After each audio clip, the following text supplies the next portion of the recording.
లోకంతో ఏర్పడిన బంధం, తెంపినది ప్రభుతో అనుబంధం. హృదయంలో కలుష దుర్గంధం, మరణమని చెరలో దిగ్బంధం. అపరాధముల చేత పాపముల చేత చచ్చిపడి ఉండగా, కరుణించి మరణించి రుధిరాన్ని కార్చి జన్మనిచ్చాడుగా.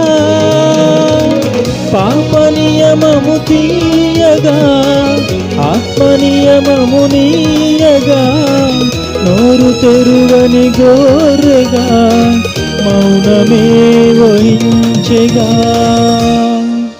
వ్యసనాక్రాంతుడుగా పవిత్ర రక్తదాత, ప్రపంచ ప్రాణదాత, సర్వోన్నత విధాత.